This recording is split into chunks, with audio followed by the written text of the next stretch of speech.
Daily Wire has this report. The GOP-led House began on Friday to release tens of thousands of hours of video footage from January 6th, 2021, the day of the U.S. Capitol breach to the public. Speaker Mike Johnson, who is less than a month into the job, announced the rolling disclosure of more than 40,000 hours of footage to a website. His office said the footage will not include a small portion of video that may contain sensitive security information or information that could lead to retaliation against private citizens. Johnson said in a post to X, quote, "To restore America's trust and faith in their government, we must have transparency. This is another step towards keeping the promises I made when I was elected to be your speaker." Some Republican lawmakers and others have long pressed for the release of security footage of the day when a crowd of people entered the U.S. Capitol. But, of course, those, up until now, people urging for that disclosure have been rebuffed.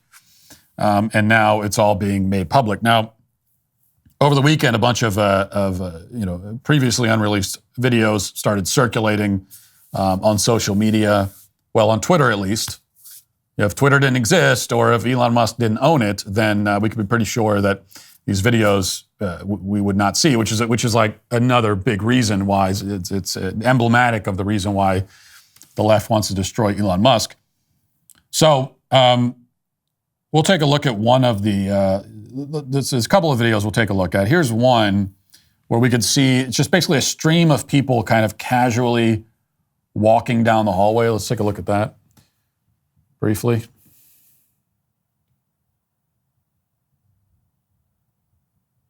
Okay, and the people are just, you can see them just walking casually down the hallway. They've got their flags.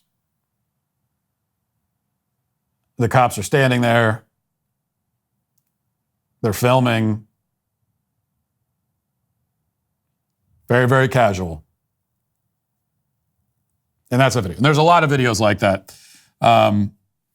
There's one other, before we talk about this, there's one other I want to show. This one, you can see it's a protester is being let out in handcuffs, but then the handcuffs are taken off and he fist bumps the officer and walks away. Let's watch that one. Okay, there he is in the cuffs. Appears to be wearing some kind of motorcycle helmet or something. They take the handcuffs off. He fist bumps the guy.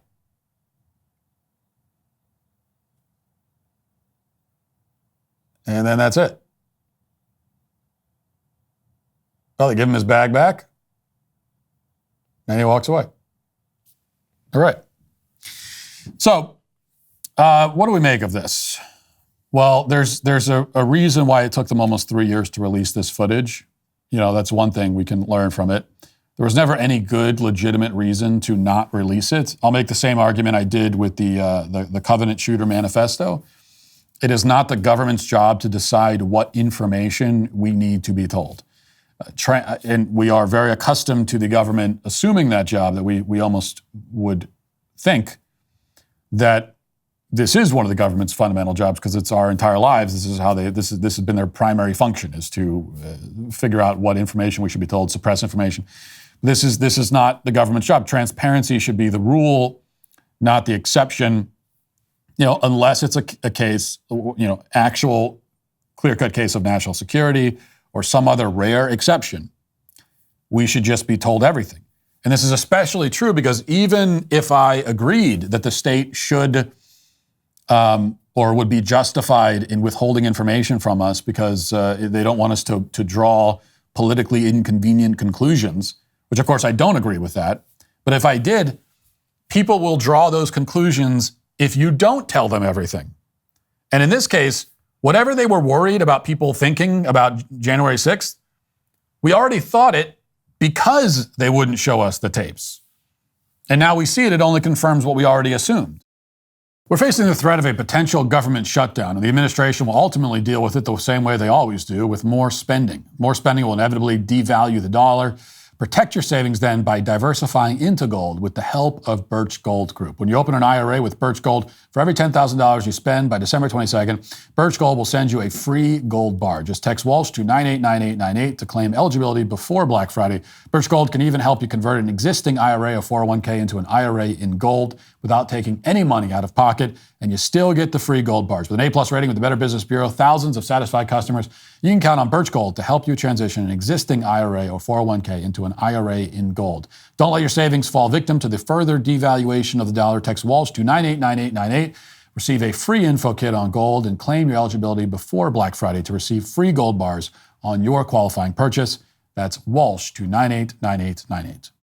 So by their own logic, whatever they're trying to do, it's self-defeating. And so then what was January 6th?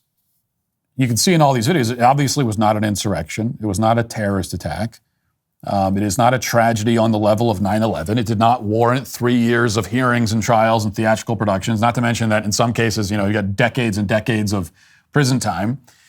Didn't warrant all that. It was something that in many cases was mild enough that lots of these people clearly didn't even think they were breaking any laws. That's why they're walking casually by these police officers in the hallway.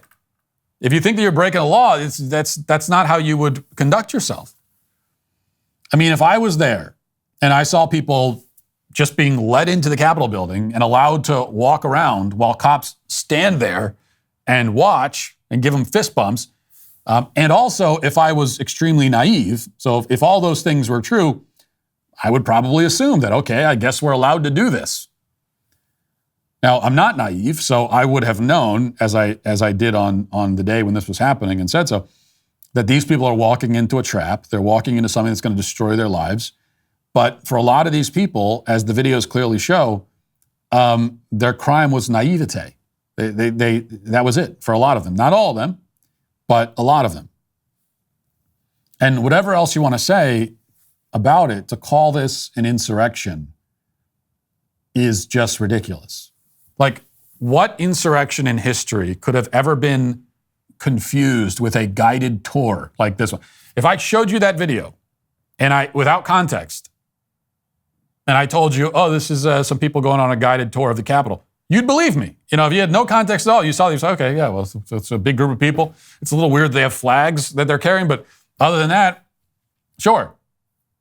So that's what I want to, that is what I ask you. Give me another example of an insurrection that you could pull like hundreds of hours of video of the insurrection happening. And if you didn't know any better, you would confuse it with a guided tour of a government building. Because that's what a lot of this looked like.